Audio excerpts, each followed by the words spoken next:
Segera download Quran Tadabbur, dia meraih tafsir kebaikan. dalam genggaman Contoh, Anda. bulan Ramadan adalah bulan Al-Quran.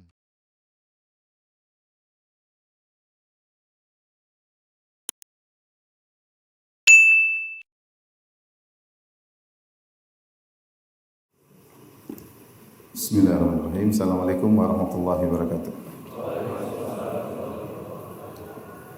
Alhamdulillahi ala ihsani wa syukru lahu ala taufiqihi wa amtinani. Asyhadu an la ilaha illallah wahdahu la syarika lahu ta'ziman li sya'nihi wa asyhadu anna Muhammadan abduhu wa rasuluhu da'ila ridwani. Allahumma salli alaihi wa ala alihi wa ashabihi wa ikhwani. Hadirin dan hadirat yang dirahmati oleh Allah Subhanahu wa taala. InsyaAllah pada kesempatan yang berbahagia ini kita akan belajar keteladanan dari sahabat yang mulia, sahabat yang terbaik Abu Bakar As-Siddiq radhiyallahu taala anhu. Tentunya keteladanan beliau sangatlah banyak ya, tetapi kita hanya menyampaikan sebagian yang sempat kita baca untuk kita berusaha meneladani bersama-sama. Dan Abu Bakar radhiyallahu taala anhu adalah sahabat yang terbaik sebagaimana perkataan Abdullah bin Umar radhiyallahu ta'ala anhuma, ya, kami para sahabat Nabi sallallahu alaihi wasallam, wan nabiyyu hayyun naqul, kami para sahabat berkata sementara Nabi sallallahu alaihi wasallam masih hidup di tengah-tengah kami, afdalu ummatin Nabi sallallahu alaihi wasallam ba'dahu Abu Bakar, bahwasanya orang yang terbaik dari umat Nabi Muhammad sallallahu alaihi wasallam setelah Nabi Muhammad sallallahu alaihi wasallam adalah Abu Bakar ya radhiyallahu taala anhu. Dan Nabi sendiri yang telah memerintahkan kita untuk berpegang teguh dengan sunnah para khulafa ar-rasyidin. Dan khulafa ar-rasyidun yang pertama adalah siapa? Abu Bakar radhiyallahu taala anhu. Kata Nabi sallallahu alaihi wasallam, fa innahu may ya'ish minkum fasayara ikhtilafan katsira. Barang siapa yang hidup setelahku dia akan melihat banyak perselisihan dalam agama. Fa alaikum bisunnati wa sunnatil khulafa'ir rasyidin al-mahdiyyin min ba'di. Maka berpegang teguhlah dengan sunnahku dan sunnah para khulafa'ir rasyidin ya yang mendapat petunjuk setelahku. Addu 'alaiha bin nawajidh, dan gigitlah dengan geraham kalian sunnah-sunnah tersebut. Dan yang pertama adalah Abu Bakar radhiyallahu taala anhu. Bahkan dalam hadis yang khusus datang dari jalur 8 sahabat ya, dengan sanad yang hasan, Rasulullah SAW bersabda, iktadu billadaini min ba'di Abi Bakar wa Umar. Beriktidaklah, yaitu teladanilah dua orang setelahku, yaitu Abu Bakar dan Umar ya. Dan para ulama menjelaskan ini ada nilai spesial ya. Kalau khulafa ar-rasyidun 4 orang, Rasulullah SAW mengatakan berpegang teguhlah dengan sunnah mereka ya. Tapi untuk 2 orang khusus ini kata Nabi sallallahu alaihi wasallam iktadu, yaitu beriktidaklah, yaitu teladanilah 2 orang ini. Jadi tidak terbatas pada ibadah saja tapi juga pada akhlak mereka, perilaku mereka ya. Karena lebih dari sekedar mengikuti sunnah-sunnah mereka tapi juga iktidak. Sehingga ketika seorang mempelajari sirah Abu Bakar radhiyallahu taala anhu, selain dia memperhatikan ibadah beliau, juga bagaimana ya muamalah beliau, bagaimana akhlak beliau dalam keseharian beliau, karena Rasulullah SAW menyuruh untuk berqudwah kepada Abu Bakar radhiyallahu taala anhu dan juga Umar bin Khattab radhiyallahu taala anhu. Dan Abu Bakar radhiyallahu taala anhu memiliki banyak keistimewaan yang tidak dimiliki oleh para sahabat yang lain ya. Ibnu Taimiyah menyebutkan beberapa ya, di antaranya keistimewaan Abu Bakar yaitu tidak ada seorang sahabat Nabi sallallahu alaihi wasallam pun laki-laki yang ketika ditawarkan Islam kecuali pasti ada keraguan ya. Hanya Abu Bakar yang langsung apa? Menerima ya. Kata Nabi sallallahu alaihi wasallam kepada di depan para sahabat, ba'athani Allah Subhanahu wa ta'ala ilaikum faqultum kadzabtum wa qala Abu Bakar sadaq. Ketika Allah Subhanahu wa taala mengutusku kepada kalian untuk menyuruh kepada Islam, kalian semua berkata Muhammad dusta. Tapi Abu Bakar mengatakan Muhammad apa? Benar ya. Jadi dialah lelaki dewasa pertama yang masuk Islam, ya. Lelaki dewasa pertama yang masuk Islam, ya. Dan tidak seorang pun dari sahabat Nabi ketika mendengar Islam kecuali masih ragu-ragu. Yang langsung terima hanya siapa? Abu Bakar As-Siddiq radhiyallahu taala. Ini keistimewaan yang pertama. Kemudian keistimewaan kedua, Abu Bakar radhiyallahu taala anhulah yang dipilih oleh Nabi sallallahu alaihi wasallam untuk menemani perjalanan hijrah beliau dari Mekah menuju Madinah. Ketika para sahabat sudah mulai berhijrah, Rasulullah SAW belum berhijrah. Ketika Abu Bakar akan berhijrah, Rasulullah SAW tahan. Kata Rasulullah SAW, la'alla suhbah. Semoga engkau menemaniku dalam apa? Perjalanan. Ya. Dan kemudian benar, akhirnya Rasulullah SAW memilih Abu Bakar untuk berhijrah bersama Nabi sallallahu alaihi wasallam. Maka dalam sebagian riwayat ketika Abu Bakar menyatakan atau Rasulullah menyatakan Abu Bakar menemani dalam perjalanan hijrah, maka Abu Bakar pun menangis karena saking gembiranya.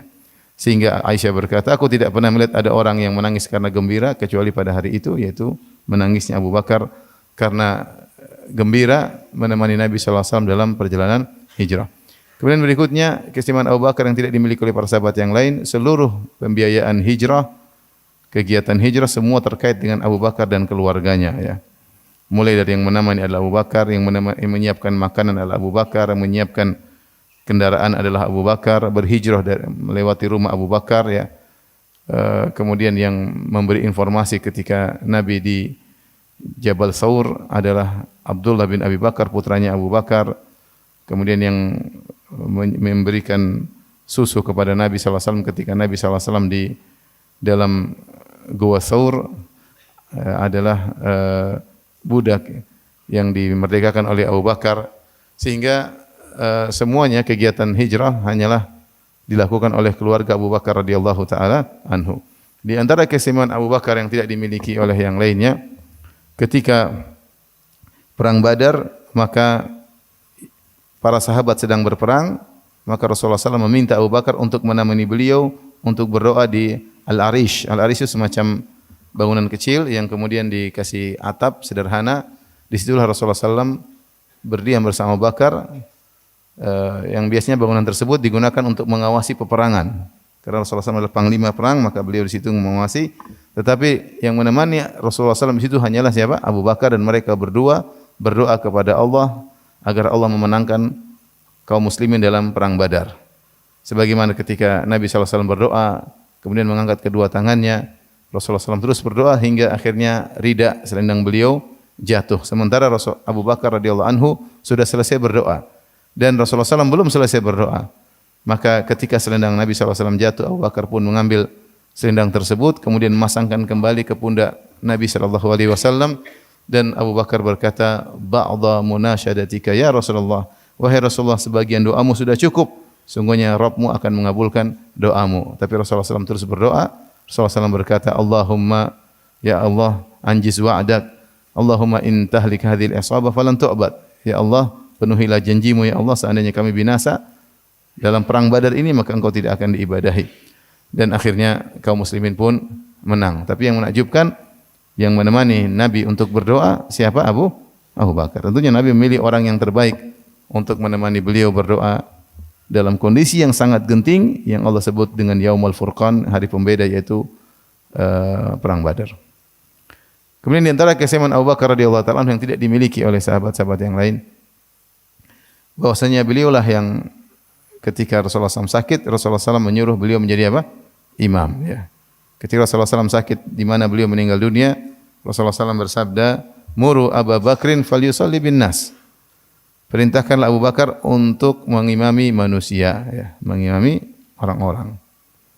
Akhirnya Abu Bakar menjadi imam di tengah beberapa hari Rasulullah SAW sakit, dan pernah sekali ketika Abu Bakar sedang jadi imam, maka Nabi pun datang. Akhirnya Abu Bakar mundur, kemudian Nabi SAW menjadi imam. Tapi demikianlah yang dicari oleh Nabi SAW ketika beliau sakit adalah siapa?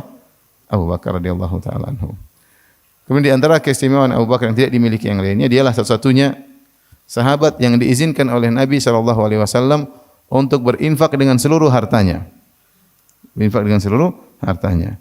Dan sejarah menceritakan kepada kita Abu Bakar radhiyallahu anhu berinfak dengan hartanya seluruhnya 2 kali. Ketika hijrah dia menyerahkan seluruh hartanya untuk hijrah Nabi sallallahu alaihi wasallam. Bahkan tidak ada harta tersisa di rumahnya, ya.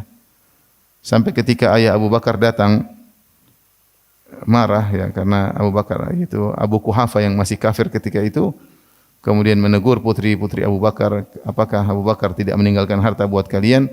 Akhirnya salah satu putri Abu Bakar, kalau tidak salah Asma, mengatakan ada. Kemudian dia meletakkan sebuah batu dalam sebuah kain, kemudian letakkan di tempat harta. Kemudian dia pegangkan tangan kakeknya, ini ada. Abu Bakar meninggalkan suatu bagi kami, ternyata hanyalah batu.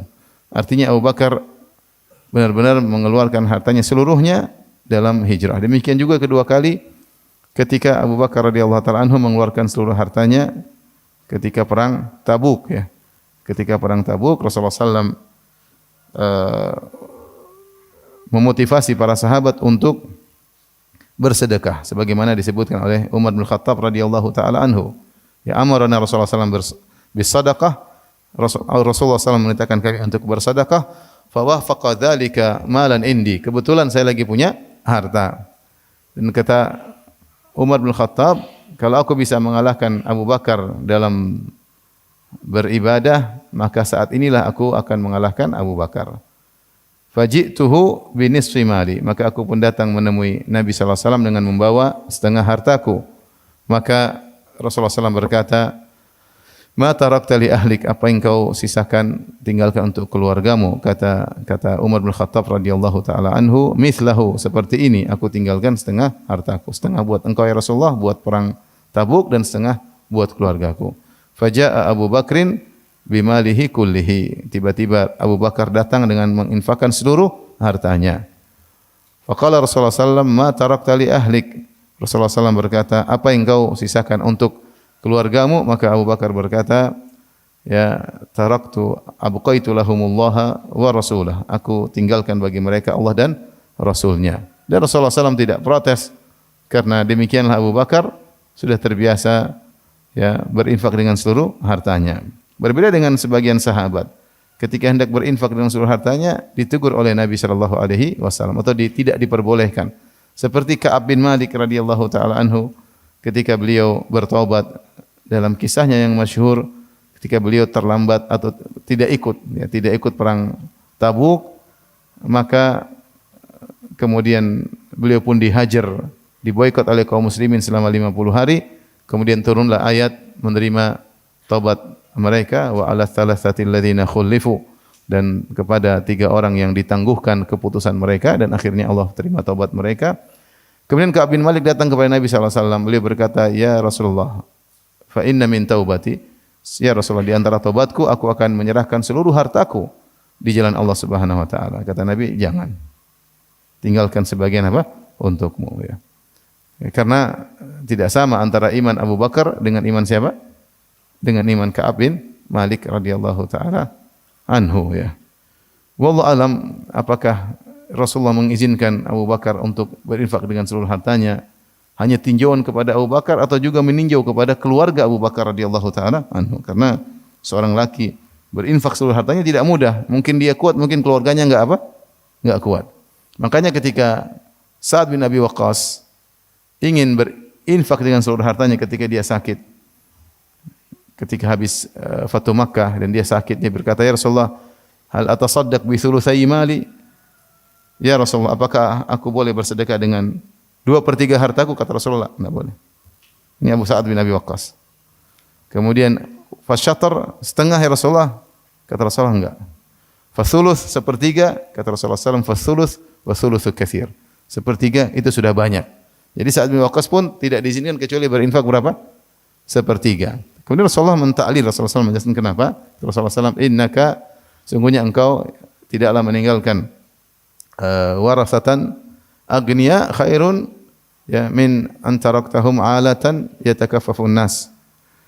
Kau meninggalkan keluargamu yaitu dalam kondisi berkecukupan, agniya, tidak minta-minta kepada orang, lebih baik daripada kau meninggalkan keluargamu dalam kondisi berkesusahan, minta-minta kepada orang lain. Di sini Nabi melarang Sa'ad bin Abi Waqqas untuk berinfak dengan banyak, selain tinjauan kepada Sa'ad bin Abi Waqqas juga tinjauan kepada keluarganya. Ini isyarat bagaimana Abu Bakar radhiyallahu anhu berhasil dalam mendidik apa? Keluarganya, ya. Sehingga kalaupun dia berinfak dengan seluruh hartanya, Rasulullah SAW biarkan saja. Rasulullah SAW biarkan saja. Dan dialah satu-satunya sahabat yang diizinkan untuk berinfak dengan seluruh hartanya. Dan ini bukan perkara yang mudah, ya ikhwan. Kita disuruh berinfak seperempat harta aja. Mungkin kita kuat, istri kita enggak kuat. Mungkin kita kuat, kita diomelin sama orang tua kita. Jadi marah-marahin sama anak-anak, ya. Abi itu gaya aja seperempat harta. Duit aja enggak punya, mau seperempat harta, ya. Apalagi setengah, apalagi seluruh harta, ya. Apalagi seluruh harta, ya. Dan kalau sudah berinfak tidak menyesal, ya.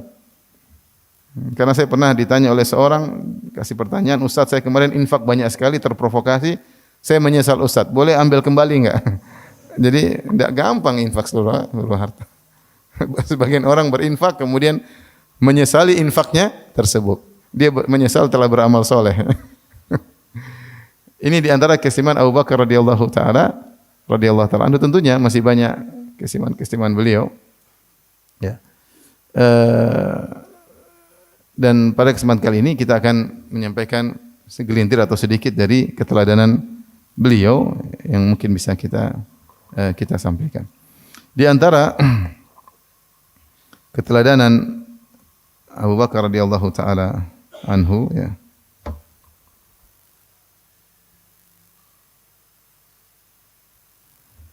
Yang menakjubkan itu ketika beliau diangkat menjadi khalifah, ya.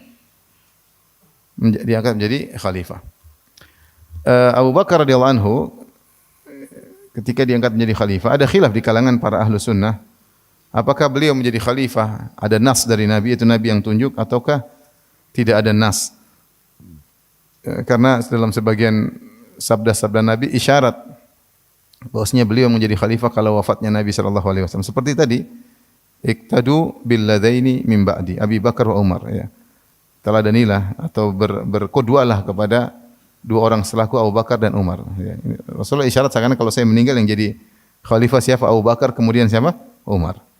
Kemudian juga seperti tadi ketika Rasulullah SAW sakit, Rasulullah SAW memerintahkan yang jadi imam siapa? Abu Bakar. Ini isyarat kalau saya meninggal yang jadi imam siapa? Abu Bakar. Dan kebiasaan mereka yang jadi imam adalah yang penguasa. Yang jadi imam adalah apa? Yang penguasa. Amir yang jadi imam. Oleh karenanya ketika dalam perang Dzatus Salasil, ketika Amr bin As radhiyallahu taala anhu baru masuk Islam beberapa bulan, karena Rasulullah SAW melihat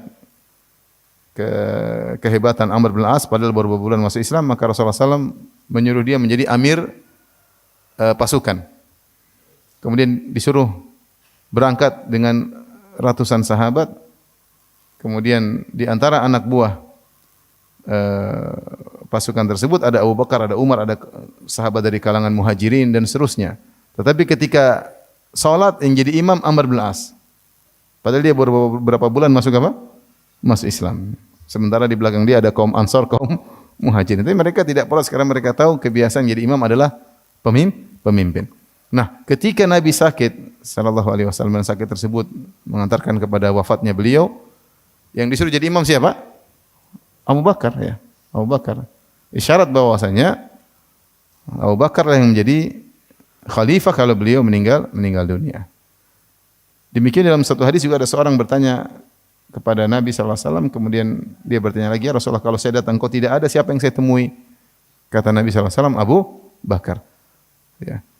Pendapat ini mengatakan Abu Bakar diangkat menjadi khalifah dengan nas, dengan petunjuk, dengan jelas. Nabi mengatakan Abu Bakar jadi khalifah. Pendapat lain mengatakan tidak, hanyalah isyarat. Hanyalah isyarat. Bukti bahwasanya isyarat ketika Rasulullah SAW meninggal dunia, para sahabat berselisih siapa yang menjadi khalifah. Terjadi perselisihan antara kaum Muhajirin dan kaum Ansar.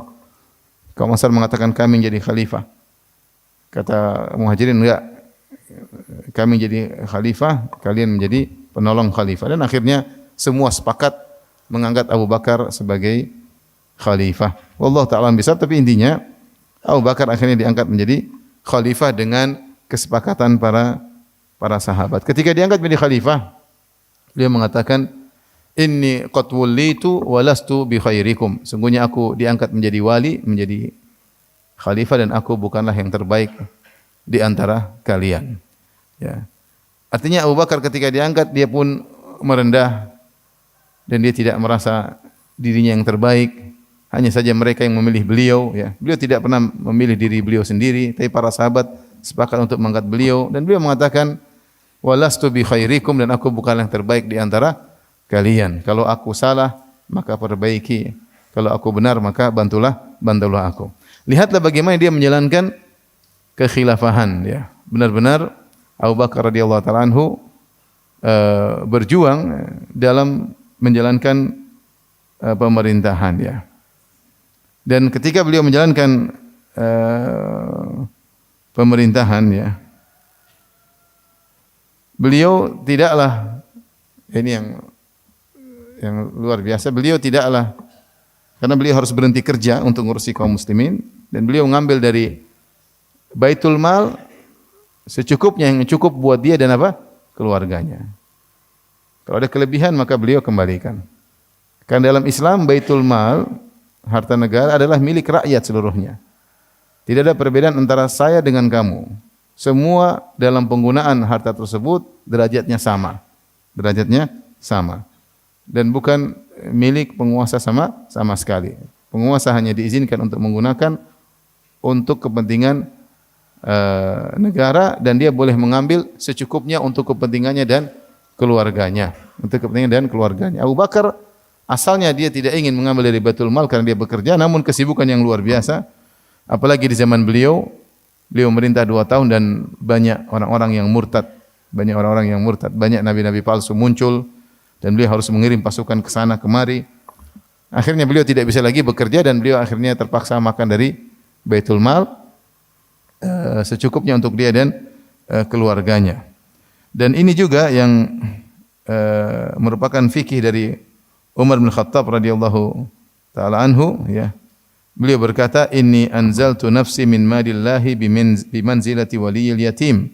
In istahsajtu akhadhtu minhu fa idza aisartu radattuhu wa in istaghnaitu ista'faftu." Umar mengatakan, aku ini berurusan dengan harta kaum muslimin, dengan Baitul Mal, seperti waliul yatim, seperti wali anak yatim. Wali anak yatim apakah boleh makan dari harta anak yatim? Boleh. Seperti misalnya ada seorang bapaknya kaya, kemudian bapaknya meninggal, maka jadilah dia yatim. Kemudian anak yatim ini diurus oleh pamannya. Apakah pamannya boleh makan dari harta anak yatim tersebut? Boleh. Kalau bil ma'ruf, secukupnya. Secukupnya, kalau dia perlu dia makan, kalau dia enggak perlu makan. Adapun kalau makan harta anak yatim tersebut tanpa perlu, berlebih-lebihan, maka dosa besar. Sebagaimana firman Allah Subhanahu wa taala, "Innal ladzina ya'kuluna amwalal yatama dzulman innama ya'kuluna fi butunihim nara." Sungguhnya orang-orang yang makan harta anak yatim dengan kezaliman, maka telah masukkan api dalam perutnya. Jadi kata Umar bin Khattab, aku memposisikan diriku terhadap Baitul Mal seperti memposisikan diriku sebagai wali dari anak yatim. Kalau saya butuh, saya makan dari harta anak yatim tersebut. Dan kalau saya tidak butuh, saya tidak makan. Kalau saya sudah ambil ternyata saya sudah berkecukupan, saya kembalikan. Ya. Karena ini anak yatim harus diperhatikan. Jangan sampai dia sudah yatim kemudian kita malah gerogoti apa? Hartanya. Harusnya kita perhatikan. Tapi kalau dalam kondisi darurat kita perlu boleh kita ngambil makan bersama dengan dia. Sebagaimana dia makan, karena saya yang ngurus dia, saya boleh apa? Boleh makan. Tapi secukupnya. Kalau berlebihan saya kembalikan. Dan itulah fikihnya Abu Bakar dan fikihnya Umar. Abu Bakar kalau bukan karena ngurusi kaum muslim ini tidak akan ngambil dari harta negara. Tapi karena dia harus kerja mengurusi negara sehingga kerjaannya terbengkalai, ya, dia tidak bisa menggabungkan keduanya, maka dia terpaksa mengambil dari harta Baitul Mal yang cukup buat dia dan keluarganya. Tatkala Abu Bakar meninggal dunia, ini yang jadi perhatian kita. Abu Bakar meninggal dunia, maka Abu Bakar memanggil Aisyah radhiyallahu taala anha. Kemudian Abu Bakar suruh ngecek, wahai Aisyah, lihatlah hartaku sebelum aku jadi khalifah. Adakah pertambahan hartaku setelah aku menjadi khalifah? Cek dulu, ya. Dicek. Kalau ada kelebihan, kembalikan kepada khalifah setelahnya. Jadi dicek, sebelum jadi khalifah, duit berapa? Setelah jadi khalifah, duit berapa? Kelebihannya kembalikan. Kata Abu Bakar radhiyallahu anhu ketika dia akan meninggal dunia. Maka setelah Abu Bakar meninggal dunia, kami mengecek ternyata tidak ada harta yang berlebihan dari Abu Bakar kecuali dua, yaitu ada budak yang membantu dia selama ini dan ada onta yang digunakan untuk keperluan urusan ya. Setelah itu diberikan kepada Umar bin Khattab radhiyallahu taala anhu ya. Karena khalifah berikutnya Abu Bakar merasa itu bukan hartanya, dia hanya menggunakannya karena keperluan kepengurusan pemerintahan. Maka disuruh kembalikan.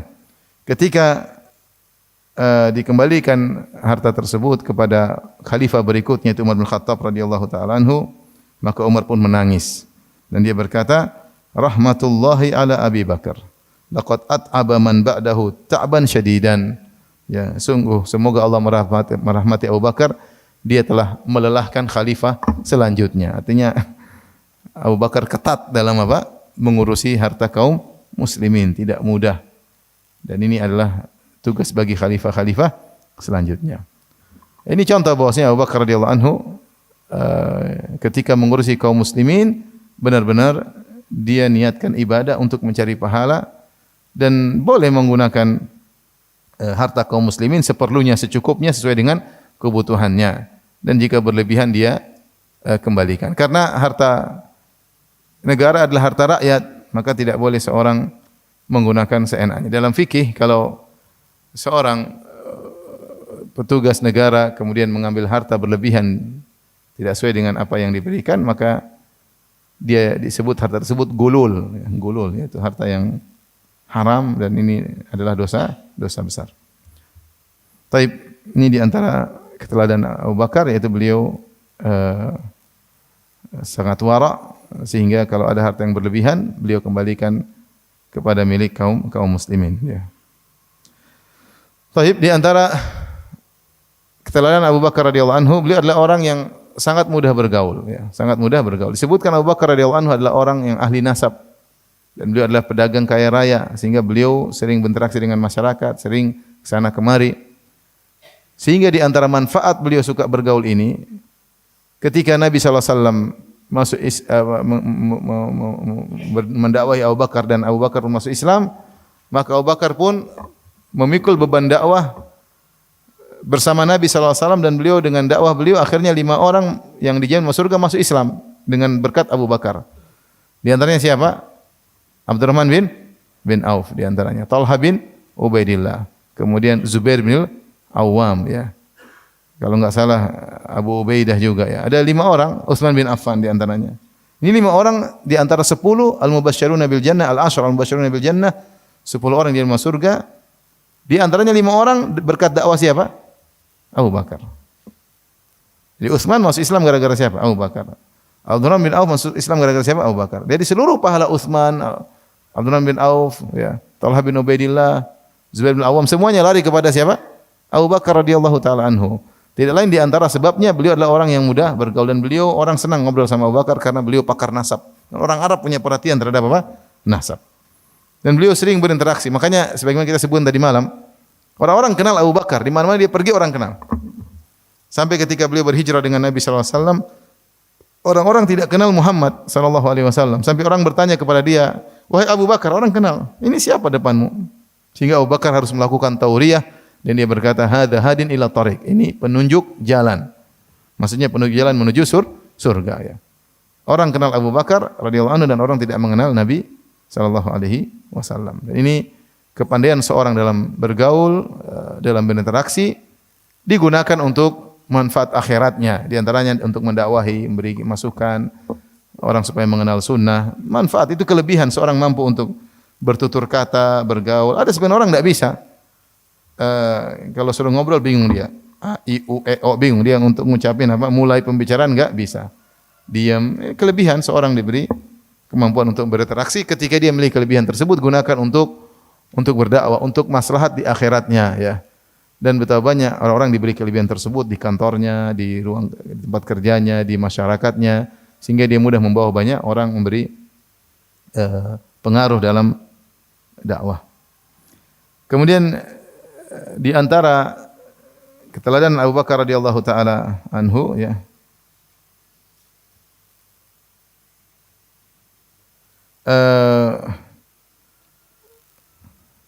beliau selalu membenarkan Nabi sallallahu alaihi wasallam dengan tidak mendahulukan logika ya.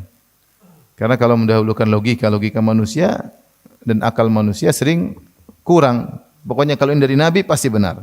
Itu di antara kelebihan Abu Bakar radhiyallahu taala anhu sebagaimana sudah kita singgung tadi ya.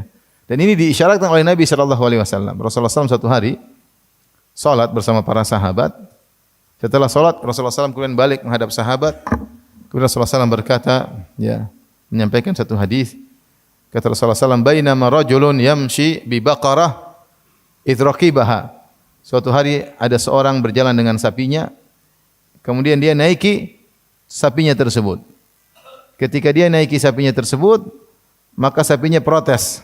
Sapinya bicara, "Inni lam ukhlaq li hadza wa innama khuliqtu lil harth." Wahai bos, aku diciptakan bukan untuk kau tunggangi, tapi aku diciptakan untuk bajak ya. Maka para sahabat yang hadir mengatakan, "Abaqaratun tatakallam?" Ya Rasul, apakah ada sapi bisa bicara? Kata Rasulullah SAW, "Fa inni uminu bidzalik." Sungguhnya aku beriman dengan hal ini. Wa Abu Bakar wa Umar. Dan Abu Bakar juga pasti beriman dengan hal ini dan Umar juga pasti beriman dengan hal ini. Wa laisa huma thamma. Kata sang perawi sementara Abu Bakar dan Umar lagi tidak hadir. Sahabat sedang bertanya, Rasulullah bilang, kalau saya ngomong begini Abu Bakar pasti apa? Beriman. Umar juga pasti beriman. Ya. Dan di antara sebab Abu Bakar diberi gelar As-Siddiq ya. Ketika kisah Isra Mi'raj ini masih di mana? Masih di Mekah sekitar 3 tahun sebelum berhijrah, yaitu sekitar tahun 10 kenabian, karena Rasulullah SAW di Mekah 13 tahun. Sekitar tahun 10 kenabian maka terjadi peristiwa dahsyat Isra Mi'raj. Sebenarnya mengatakan ini tasliyah, hiburan dari Allah untuk Nabi SAW karena Nabi sedang mengalami amal hazan, yaitu tahun kesedihan. Di tahun 10 tersebut istri Nabi Khadijah radhiyallahu anha meninggal dunia dan pamannya Abu Talib juga meninggal dunia, dan dua orang ini yang punya peran besar kepada Nabi dalam dakwah. Di rumah yang menenangkan Nabi siapa? Khadijah radhiyallahu taala anha. Di luar yang menenangkan Nabi pamannya Abu Talib. Ternyata dua-duanya meninggal dalam tahun yang sama. Ketika Rasulullah SAW di puncak-puncak kesedihan, maka Allah angkat Nabi SAW dalam peristiwa Isra Mi'raj. Kemudian Rasulullah SAW setelah pulang dari Mi'raj, Rasulullah SAW sampai di Mekah. Kemudian Rasulullah SAW bertemu dengan seorang Quraisy. Kemudian Rasulullah SAW cerita, ditanya, dari mana kau Muhammad? Saya dari sini. Kata orang Quraisy tersebut, tunggu dulu, jangan rubah ceritamu ya, saya mau panggil orang dulu. Karena mereka ingin mentertawakan Nabi SAW. Dan Nabi tidak berubah cerita. Datanglah orang Quraisy rame, kemudian Muhammad cerita lagi. Akhirnya Rasulullah cerita, tadi malam saya pergi ke Masjidil Aqsa, kemudian langit ke-7 balik lagi. Maka sebagian mereka tepuk tangan, sebagian mereka begini, bengong ya. Saking anehnya zaman itu, artinya itu aneh ya. Di zaman tersebut belum ada mobil, belum ada sepeda motor, ontel juga mungkin belum ada ya, sepeda ontel. Tapi bagaimana Nabi mengabarkan dia pergi dari Mekah ke Baitul Maqdis 1000 kilo lebih ya. Kemudian langit ke-7 balik, pergi langit 7 balik, belum ada tidak sampai 1 malam. Suatu yang sangat-sangat tidak logis terutama di zaman tersebut. Akibatnya sebagian orang murtad disebutkan. Dan mereka pun memprovokasi Abu Bakar untuk murtad. Orang-orang pun datang ke Abu Bakar, ya Abu Bakar, temanmu bilang dulu masih beres, sekarang malah bilang dia sebelum 1 malam sudah pergi Baitul Maqdis, balik ke Mekah tidak sampai 1 malam. Maka Abu Bakar mengatakan, aku telah membenarkan dia pada yang lebih besar daripada ini. Yaitu aku benarkan dia dengan khabaris sama. Aku membenarkan bahwasanya dia telah mendapat kabar dari Tuhan, kapan saja mau siang malam dia sampaikan ada kabar dari Tuhan, aku benarkan. Artinya lebih parah daripada hanya sekedar pergi ke Baitul Maqdis. Maka semenjak saat itu Abu Bakar diberi gelar dengan apa? As-Siddiq. Dan ini sangat nampak ketika peristiwa Al-Hudaybiyah. Allah alam ketika peristiwa Al-Hudaybiyah, ketika Rasulullah SAW menyuruh untuk menandatangani perjanjian, menyetujui perjanjian yang diusulkan oleh Suhail bin Amr ketika itu masih musyrik, yang poin-poin Hudaybiyah ada sekitar 5 atau 6. Di antara poin-poin tersebut ada seakan-akan merugikan kaum muslimin,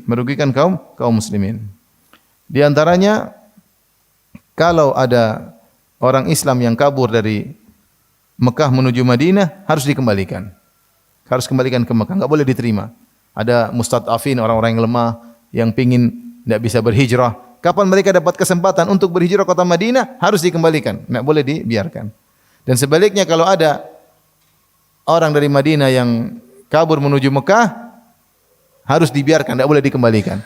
Mau gabung dengan kaum musyrikin maka dibiarkan.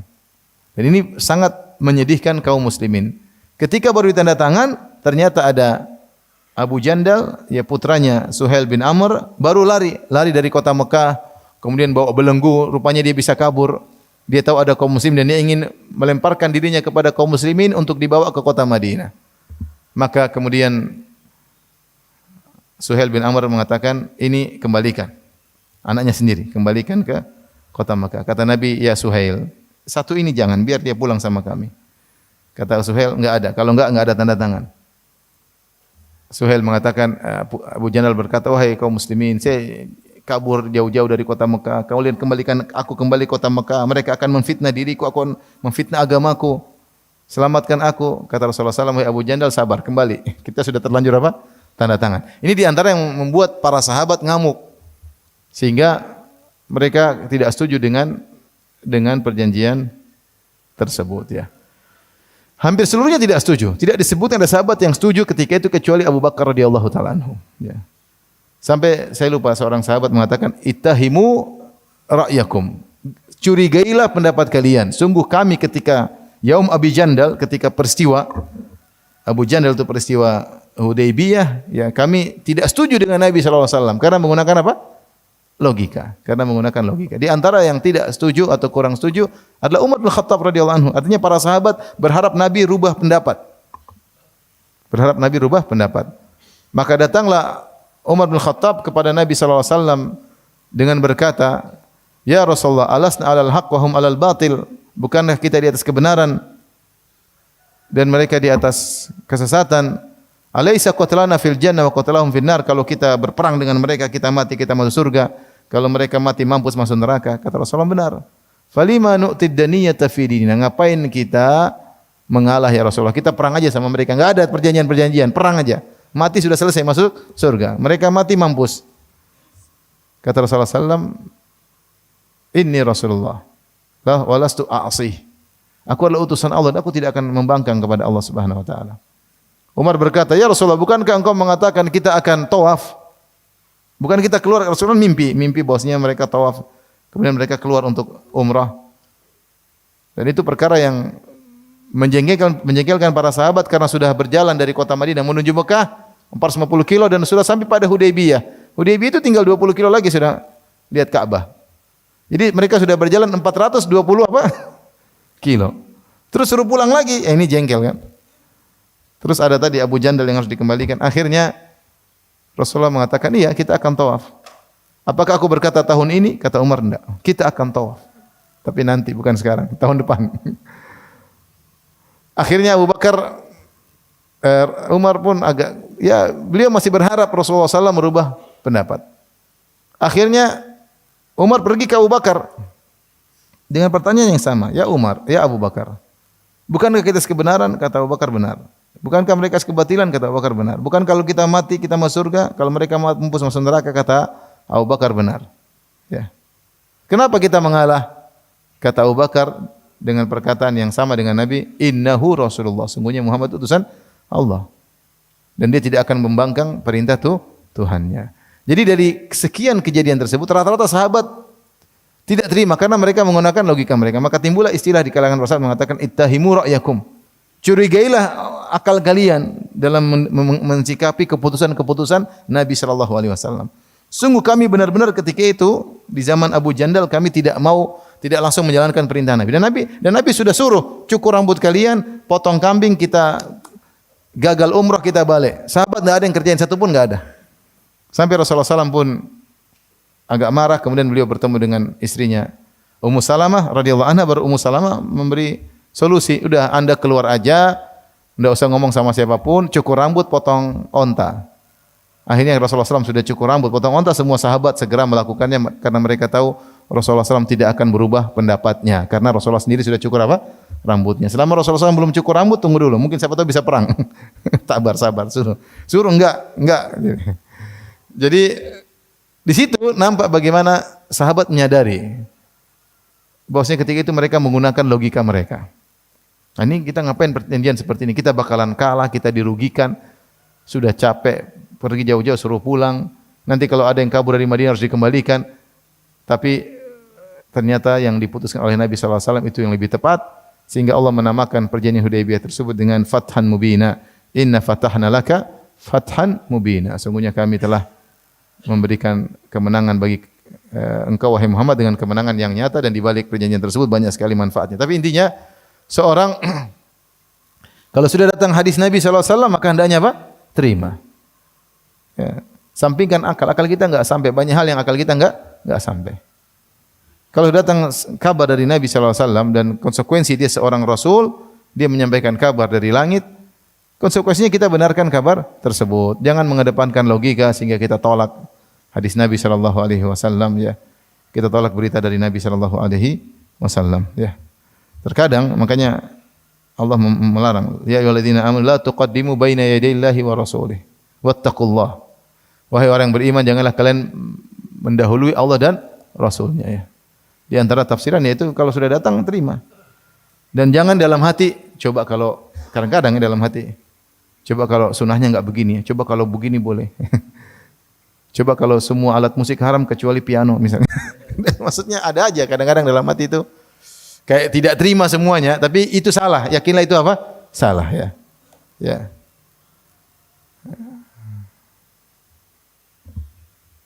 Karena apa yang ditetapkan Allah dan Rasulnya itu yang terbaik. Jadi seorang mengalahkan egonya, mengalahkan akalnya, ya, ketika sudah berhadapan dengan nas-nas Nabi SAW. Lihatlah betapa banyak penyimpangan akidah ketika seorang menggunakan apa? Logikanya. Logikanya belum tentu benar.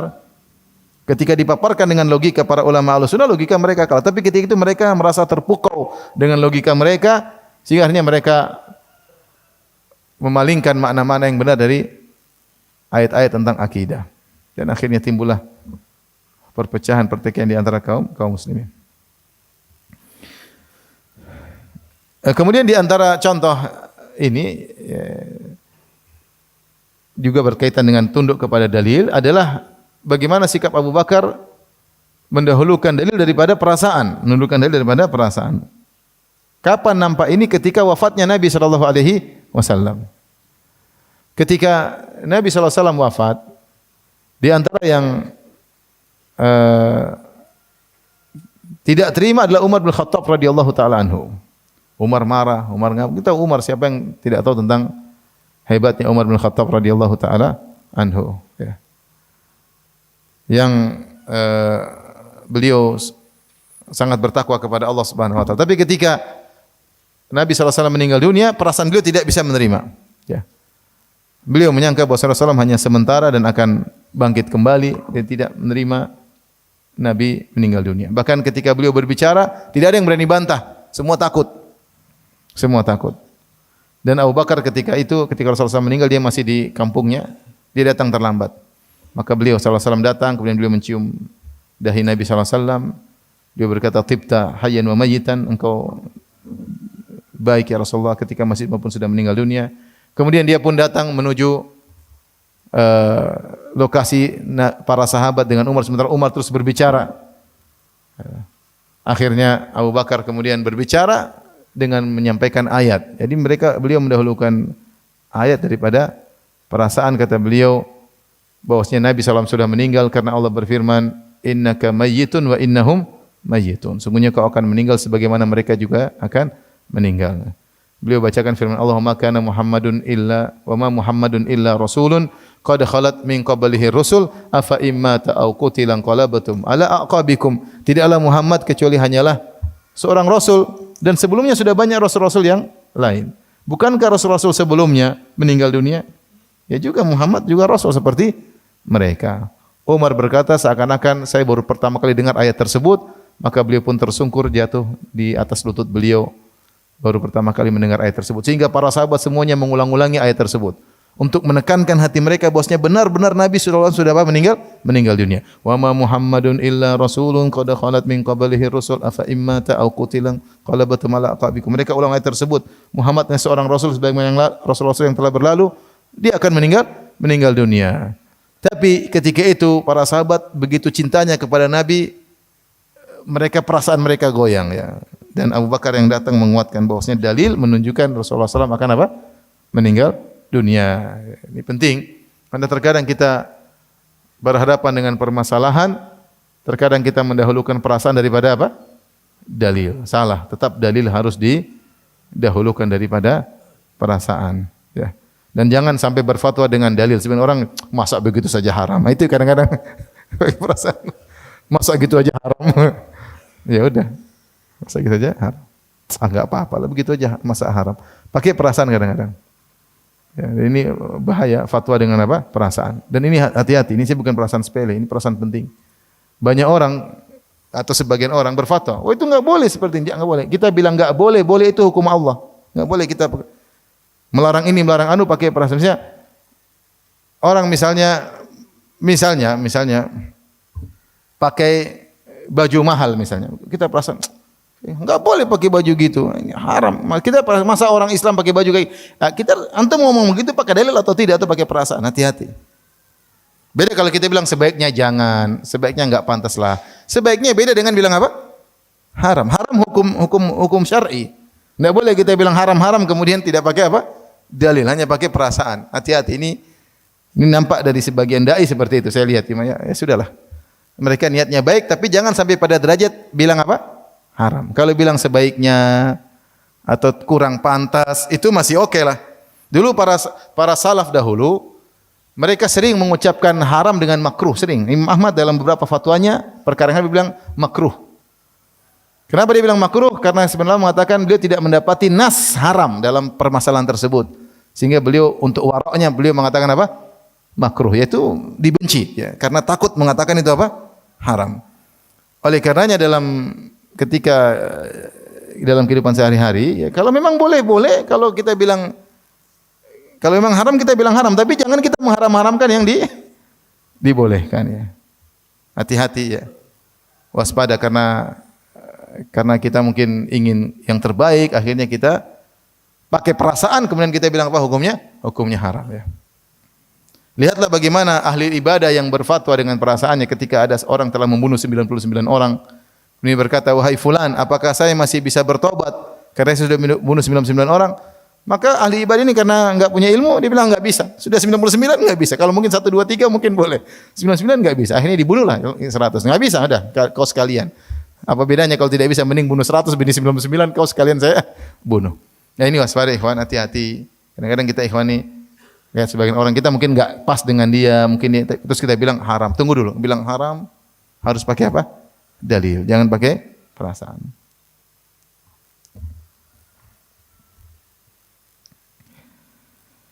Demikian juga ketika bagaimana Abu Bakar mendahulukan dalil, bukan pakai perasaan. Ketika Rasulullah SAW sudah meninggal dunia, kemudian Fatimah datang menuntut hak waris. Dia menyangka dia punya hak waris.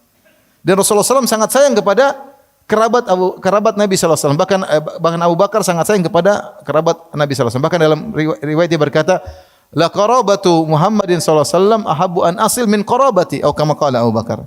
Dia mengatakan, saya lebih suka menyambung silaturahmi dengan kerabat Nabi daripada kerabatku sendiri. Anda tahu bagaimana kedudukan Nabi SAW. Ketika datang Fatimah minta warisan, dan Abu Bakar tentunya enggak enak ini bagaimana putri Nabi, tinggal satu-satunya putri Nabi yang masih hidup, tapi beliau mendahulukan dia. Beliau mengatakan, Rasulullah SAW bersabda, "Nahnu ma'syarul anbiya lam nuras, ma taraknahu sadaqah." Atau lam nuwaris. Kami para nabi tidak memberikan apa, meninggalkan apa? Warisan. Harta yang kami tinggalkan semuanya menjadi apa? Sedekah. Dan Abu Bakar tidak memberikan kepada Fatimah, ya. Artinya beliau tetap mendahulukan dia daripada perasaan, padahal begitu sayang beliau kepada keluarga Rasulullah sallallahu alaihi wasallam. Kemudian di antara teladan Abu Bakar radhiyallahu taala anhu, beliau adalah orang yang sangat jauh daripada ujub, dan beliau khawatir diri beliau terjerumus dalam dosa ya. Padahal dengan berbagai macam pujian yang Rasulullah SAW berikan kepada Abu Bakar. Yang beli gelar Abu Bakar As-Siddiq siapa? Rasulullah SAW. Dan Rasulullah puji Nabi Rasulullah puji Abu Bakar di hadapan Abu Bakar. Ketika Rasulullah SAW sedang naik di atas Jabal Uhud, situ ada Abu Bakar, ada Umar, ada Utsman, maka irtajafa Uhud, gunung Uhud bergetar. Rasulullah SAW berkata, "Uskun ya Uhud, tenang kau Uhud. Fa inna ma'alaika nabiyyun, yang sedang di atas kamu ada nabi, wa siddiq dan as-siddiq." Siapa maksudnya apa? Abu Bakar, wa syahidan, yang mati syahid, Umar dan Utsman. Artinya Rasulullah kalau puji Abu Bakar depan Abu Bakar. Rasulullah SAW yang berkata di hadapan Abu Bakar, ya, "Ma nafa'ani malun qad ma nafa'ali malu Abi Bakar." Tidak bermanfaat bagiku harta apapun seperti manfaatnya harta Abu Bakar kepadaku. Artinya harta Abu Bakar itu luar biasa, dikeluarkan di saat-saat genting, di awal-awal dakwah Abu Bakar sudah bersedekah di awal-awal dakwah. Makanya ketika Rasulullah SAW bela Abu Bakar, kata Rasulullah SAW, Inna Allah ba'athani ilaikum faqultum kadzabtum wa qala Abu Bakar sadaq." Ketika Allah mengutus aku di hadapan kalian, wahai para sahabatku, kalian semuanya mengatakan aku pendusta. Abu Bakar bilang jujur. Wa wasani bimalihi, dan dia membantuku dengan hartanya ketika kalian semua tidak membantuku. Jadi sudah pelopor sedekah sejak awal, dan Rasulullah memuji itu di depan Abu Bakar. Di antaranya Rasul mengatakan tidak ada harta yang bermanfaat kepadaku seperti hartanya Abu Bakar. Fabaka Abu Bakar, maka Abu Bakar pun menangis mendengar pujian tersebut. Kemudian beliau berkata dengan tawadhu'nya, "Ma'ana wa mali illa laka ya Rasulullah." Tidaklah diriku dan hartaku kecuali untuk Anda wahai Rasulullah sallallahu alaihi wasallam. Meskipun pujian beruntun yang muji Nabi sallallahu alaihi wasallam kepada Nabi di depan Abu Bakar memuji pujiannya. Ya, apalagi Rasulullah mengatakan Abu Bakar fil jannah, ketika Rasulullah SAW menyebutkan 10 yang jadi masuk surga, orang pertama yang Nabi sebut siapa? Abu Bakar fil jannah. Abu Bakar fil jannah. Tapi Abu Bakar tidak sombong. Makanya ketika Rasulullah SAW melarang untuk isbal, maka Abu Bakar pun datang kepada Nabi, ya, ya Rasulullah gimana? Saya kadang-kadang apa? Kadang-kadang melorot, ya. Kata Rasulullah, kau tidak melakukannya karena sombong, ya. Karena Rasulullah mengatakan, "Man jarra thawbu khuyala lam yunzirillahu yaumal qiyamah." Atau kamu kalau Nabi SAW, siapa yang menggeretkan celananya karena sombong, Allah tidak akan melihatnya pada hari kiamat kelak. Mendengar hadis ini Abu Bakar ketakutan karena terkadang sarungnya apa? Melorot. Karena dia kurus, yastarkhi ayanan. Terkadang turun. Dan Abu Bakar tidak mengatakan, "Oh itu saya tidak termasuk karena dia tetap tanya sama Nabi, "Ya Rasulullah, saya bagaimana ya Rasulullah?" Baru Rasulullah bilang, "Kalau kau melakukannya bukan karena apa? Sombong." Artinya dia tidak ujub, tidak. Itulah Abu Bakar radhiyallahu taala anhu dipuji habis-habisan oleh Nabi sallallahu alaihi wasallam, dia pun tetap tidak sombong dan bahkan takut dengan apa? Kesombongan. Takut termasuk orang-orang yang melakukannya karena kesombongan, ya. Tidak seperti sebagian kita, tidak ada yang muji diri sendiri, ya. Tidak yang muji diri sendiri. Atau ada orang muji dia nukil di status Facebooknya, tuh orang muji saya. Subhanallah. Muji ininya lah, muji anunya lah, muji ibadahnya lah, muji macam-macam lah. Muji pengajiannya lah, muji macam-macam lah. Oleh karenanya seorang tidak berqudwah kepada Nabi, kepada Abu Bakar radhiyallahu anhu yang sudah dipuji habis-habisan oleh Nabi, dan beliau tidak sombong bahkan takut dengan kesombongannya. Kemudian di antara keteladanan Abu Bakar radhiyallahu anhu mudah memaafkan, ya. Abu Bakar radhiyallahu anhu, ya, manusia biasa terkadang salah, ya. Dan dia punya sahabat yang sangat dekat, Umar bin Khattab radhiyallahu taala anhu. Umar bin Khattab radhiyallahu anhu. Terkadang terjadi perselisihan di antara mereka sampai angkat-angkatan suara, ya. Sampai Abu Bakar pernah berkata, "Ma aratta ila khilafi." Wahai Umar, kau ini tidak ingin kecuali hanya ingin nyelisih saya terus. Ketika datang utusan dari Bani Tamim, kemudian siapa yang dijadikan amir, maka Umar punya ide, Abu Bakar punya ide. Ketika Abu Bakar bilang, sampai suara mereka terangkat. Di antaranya perkataan Abu Bakar, "Ma aratta ila khilafi." Kau ini ingin nyelisih saya aja, wahai Abu Bakar, Umar. Dan mereka pernah berselisih sebelumnya, seperti dalam hadis yang panjang, ya. Ketika Abu Bakar dan Umar sedang ada diskusi, fa'aqdaba Abu Bakrin Umar. Abu Bakar membuat Umar marah. Jadi namanya kawan, kadang-kadang omongan tersinggung. Akhirnya Umar pun marah. Fansarafa anhu Umar mughdaban. Akhirnya ketika Umar marah, dia pergi ninggalin Abu Bakar. Diskusi-diskusi. Umar marah, entah diskusinya apa. Umar marah, kemudian Umar pergi meninggalkan Abu Bakar radhiyallahu taala anhu. Maka Abu Bakar pun subhanallah dia mengejar Umar, minta maaf. Fa'atba'ahu Abu Bakar yas'aluhu an yastaghfir lahu. Falam yaf'al hatta aghlaqa babahu fi wajhihi. Umar marah, Umar tutup pintu depan Abu Bakar, subhanallah. Ya Umar, maafin, enggak, trek. Masuk. Akhirnya Abu Bakar pun datang, tempat curhat siapa lagi? Rasulullah SAW. Maka dia, karena sedih, berselisih dengan apa? Teman dekatnya. Sedih, kalau teman jauh mungkin enggak ada masalah, teman dekat. Maka Abu Bakar pun datang ke Rasulullah SAW. Kata Abu Darda, wa nahnu indahu, kami para sahabat sedang di sisi Nabi SAW. Maka ketika Abu Bakar datang, ya, Rasulullah berkata, amma sahibukum hadha faqad ghamar. Bahwasanya kawan kalian ini mendahului berbuatan baik, mendahului dalam berbuat baik. Maka setelah itu Umar yang menyesal, wa nadima Umar ala ma kana minhu, dia menyesal. Kemudian dia pun datang menuju rumah Abu Bakar, ternyata Abu Bakar tidak ada. Dia ingin minta maaf, Abu Bakar tidak ada. Kemudian dia pun datang menuju Nabi SAW. Ya, maka Rasulullah SAW marah ketika melihat Umar. Kenapa marah melihat Umar? Karena Umar tidak mau memaafkan siapa? Abu Bakar. Sampai Rasulullah berkata, yaghfirullahu laka ya Abu Bakrin. Yaghfirullahu laka ya Abu Bakrin. Ketika Abu Bakar cerita, ya Rasulullah, saya tadi ada masalah dengan Umar, saya bikin dia marah, saya minta maaf, dia tidak terima. Kata Rasulullah, yaghfirullahu laka, Allah ampuni engkau. Umar enggak mau ampuni, enggak ada masalah, gampangnya demikian.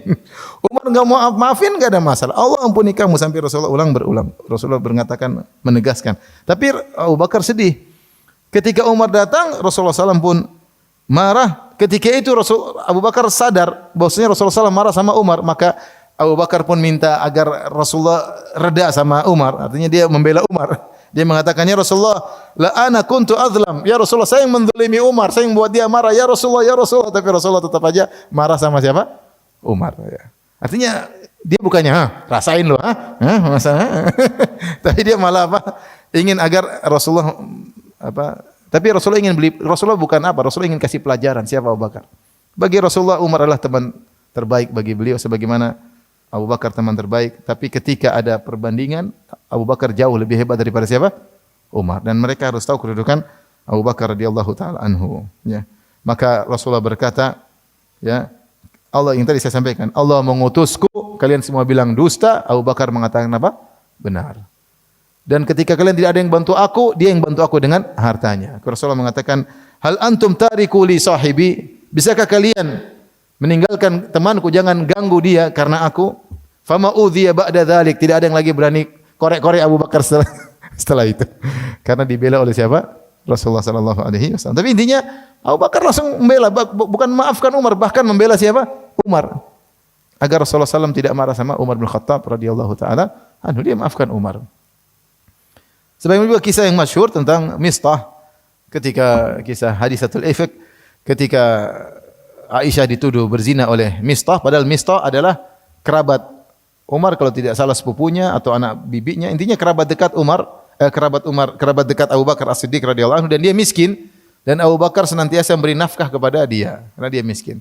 Tiba-tiba dia menuduh putri Abu Bakar berzina. Sempat Abu Bakar pun marah. Ketika turun ayat membela Aisyah, dia mengatakan, sudah, saya tidak akan beri nafkah lagi kepada Mistah. Maka turunlah firman Allah Subhanahu wa taala, wala ya'tali ulul fadli minkum was-sa'ah an yu'tu ulil qurba wal masakin wal muhajirin fi sabilillah wal ya'fu wal yasfahu ala tuhibbuna ay yaghfirallahu lakum.